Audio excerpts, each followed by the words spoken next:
What's good, everybody? I'm Johnny Danger. I'm Jesse Wheeler. And we are the Dangerous Dudes.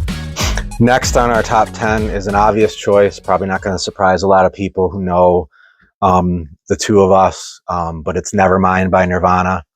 This was obviously a groundbreaking record for so many different reasons. Kind of the explosion of grunge started with this. For me, personally, this was the moment that I completely dove into modern alternative rock. I was dipping my toe a little bit in it, but this was all in. This was exactly what I was looking for at that point in time. Many people know that we perform a tribute to Nirvana, which was a really special experience, getting to learn the songwriting behind all these songs. And that just cemented for me how great it really was. It just as a reminder, like, this really is a fantastic record, start to finish. Yeah, I remember learning on a plane, and when we got it to the point where it sounded satisfactory, we joke like, man, that sounds even better than Nirvana when we get something right. But it was a really fun song to learn. All those songs were great to learn. But just the way that the way that Kurt put together like chord progressions and linear melodies and just breaking key all the time and breaking the rules of like traditional songwriting, but also having it be so accessible, so many memorable riffs and hooks and melodies and their use of harmonies. The production by Butch Vig was outstanding. It's a banger all the way through. Start to finish, it's a great album. So confidently Nevermind by Nirvana on our top 10 list. For sure. Next on our top 10 list, Blood Sugar Sex Magic by the Red Hot Chili Peppers. This was produced by Rick Rubin, correct? Correct. Yes. The Funky Monks documentary, all in black and white, when they rented out that haunted mansion in the Hollywood Hills. If you haven't checked that out and you're a Chili Peppers fan, do yourself a favor, go on YouTube after you get done watching this video all the way through and liking, commenting, and subscribing on it, of course. It's inspiring. It's a piece of art. It's got a sound and a spirit and a vibe that runs all the way through it. The drum sound is perfect. It's the definition of quality straight through. Suck My Kiss, Breaking the Girl. Could Have Lied. I Could Have Lied. One of the greatest guitar solos of all time. Yeah. Obviously, Give It Away's, still getting the job done all these years later. Just a 10 out of 10. John Frusciante is one of my favorite guitar players, somebody that I have tried to emulate in my own guitar playing. Special player. This is his second record with the band.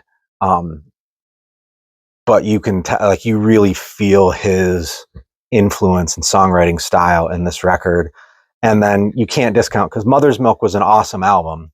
Great songs, fantastic. Totally record different from start to finish. But this, you feel the Rick Rubin touch on this. Like, this was, and this has been well documented.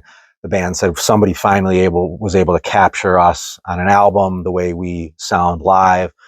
But you can't discount, they wrote some amazing songs and captured the essence of that band. A band that's made a lot of good records, many, many great songs, but for a song or an album that from start to finish is perfect, this is the one for them. They captured a moment. I think all great albums are about capturing moments, and Rick Rubin's forte in doing this is the band gets in a room together and plays the songs live. And as you know, that's always been my thing.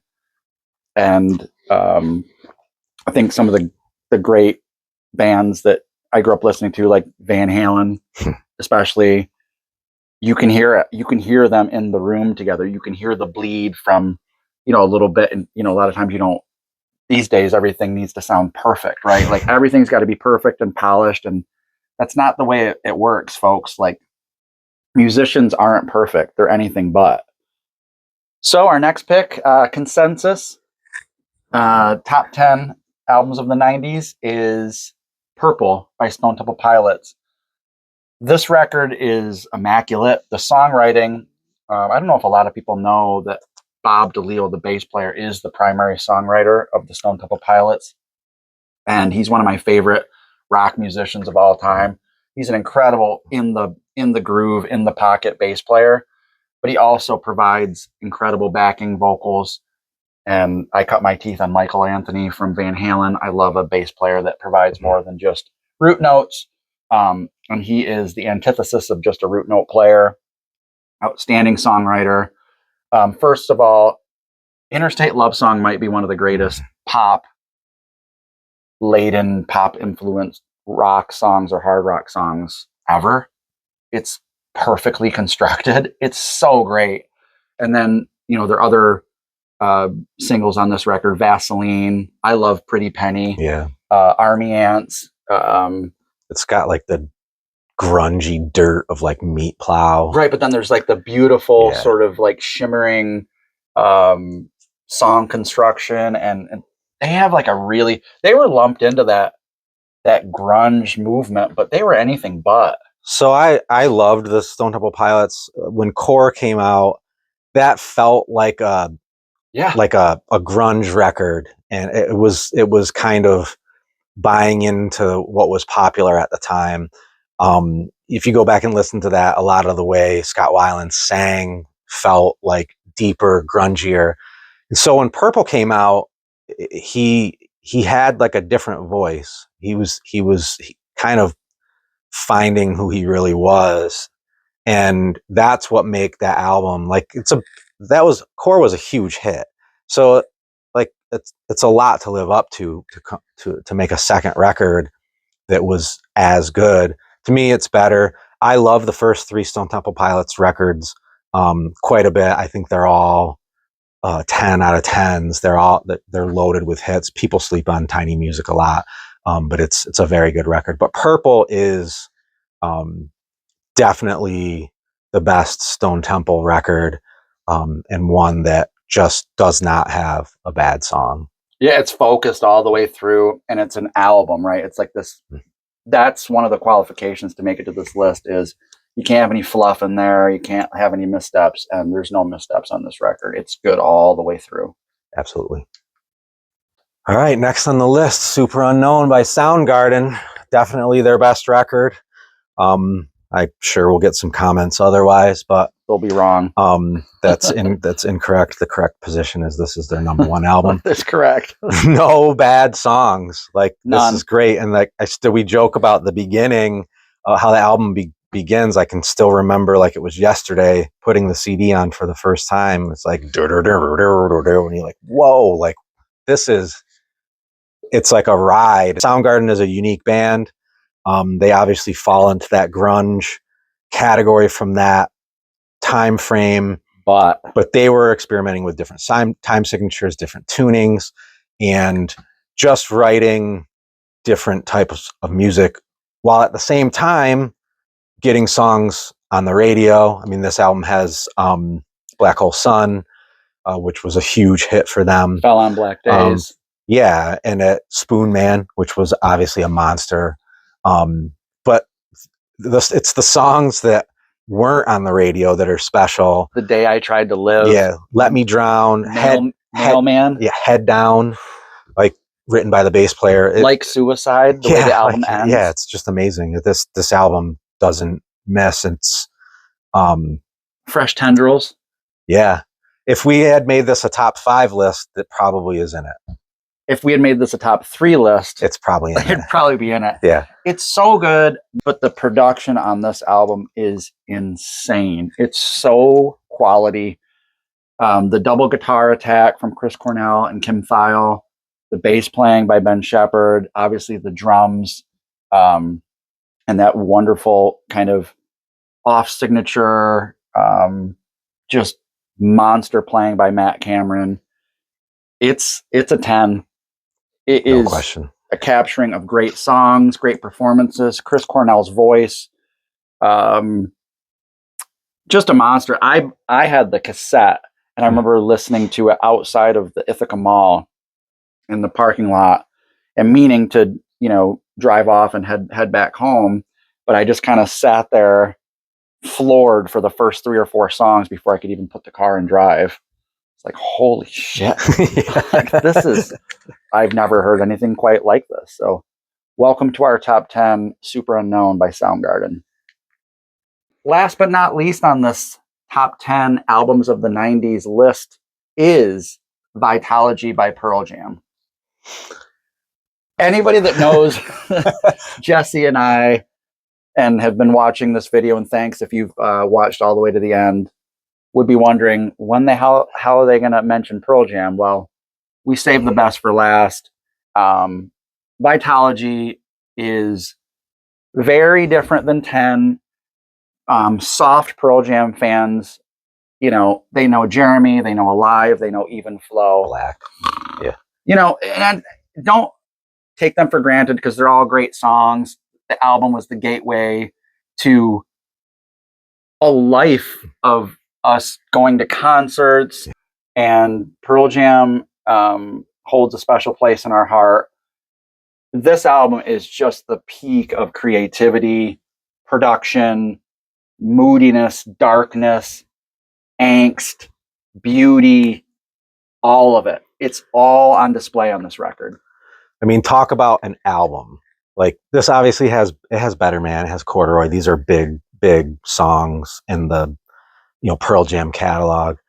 But this was purposefully made to be listened to as an album. It's got the in between things like Pry 2, I Davanita, even Bugs. It's kind of like a silly little short song. Vignettes? Yeah, vignette. Exactly. But placed perfectly. You can tell that thought was put into the order of the songs, and you can hear that the band was going through some turmoil. If you listen to the live shows leading up to this album being released, they're angry, they're pissed. And from that emotion came this special record. All the songs are absolute dynamite. For Pearl Jam fans, these are all songs that you die to hear live. Last Exit, Whipping, Satan's Bed. We've heard a lot of these. Immortality. The one on one of our holy grails we still haven't heard live yet is Tremor Christ. Someday we'll get it. But like any of the songs you hear Not For You live, everybody's freaking out. You hear Spin the Black Circle. These are songs that everybody lives for. I've seen them open with Corduroy. It's just absolutely special.